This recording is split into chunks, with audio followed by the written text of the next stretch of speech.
What I love about the medium of anime is that it has no creative limits. TV and movies are limited to what they can pull off with visual effects, cast and crew, money, makeup, all of that. But anime is totally unencumbered. That's one reason why, in my opinion, every tired live-action Disney remake they come out with will never be as good as any of the originals. How are you gonna live-action the genie's magic on the same level as Robin Williams? How are you gonna fist-fuck a cannonball impaled chest hole? You fucking can't. In animation, you can do everything that mushrooms make you think you can do in real life, and I'm here for all of that. Every year, I look for that standout anime, the one that I'll be able to look back on for the year and instantly remember. 2020 is looking promising all across the board so far, but for me, the MVP frontrunner is Dorohedoro. Everything about it is so original. The characters, the setting, the animation, the comedy, how they use magic. I can't believe after almost a 20-year run in print, it's just now getting its own show.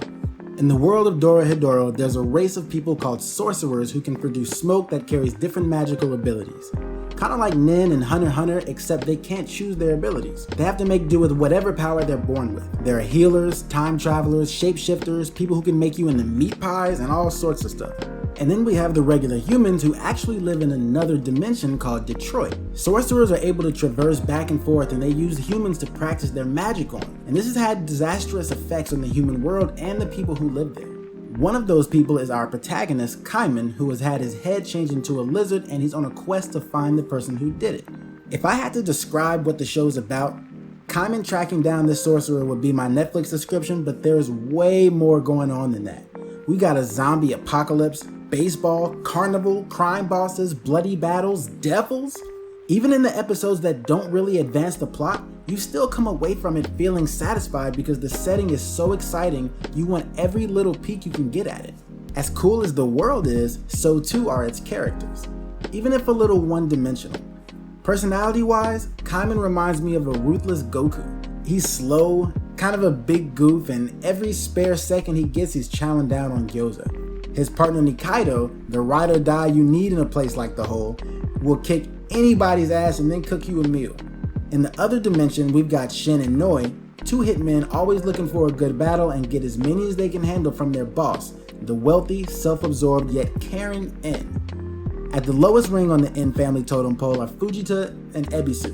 They're mostly used for comic relief, but even they get their time in the sun. But honestly, Ebisu is the sun. Unforgettable, that's what you are. Unforgettable, though near or far. Like a song of love. I mentioned the characters being one-dimensional before, and normally that would put me off a bit, but there's so much going on visually and so many different plot points that it didn't bother me. With mystery being a big part of the story, I'm sure they'll become more layered as seasons go on. And to be fair, we do get a couple of backstories. One of the things most refreshing and unique about it is its frequent use of black comedy. Dorohedoro doesn't take itself too seriously, and the payoff for that is excellent. No moment is too tense to throw in a gag. It's so rare that this kind of thing happens in anime that it really keeps you guessing about what's gonna happen next.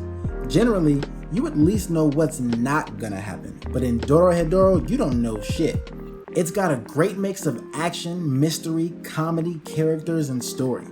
This is the kind of experimentation I want to see from new releases. Not the same tired high school love stories with cookie cutter main characters who get in a fight between good and evil that they're hiding from their fucking parents. Netflix has been on a tear recently with 7 Deadly Sins, Beastars, and now Dorohedoro, and I hope they stay headed in the right direction. It's looking like a candidate for best of 2020 and almost certainly of this season. I love you, but we really gotta go right now. Fine, it was fun while it lasted.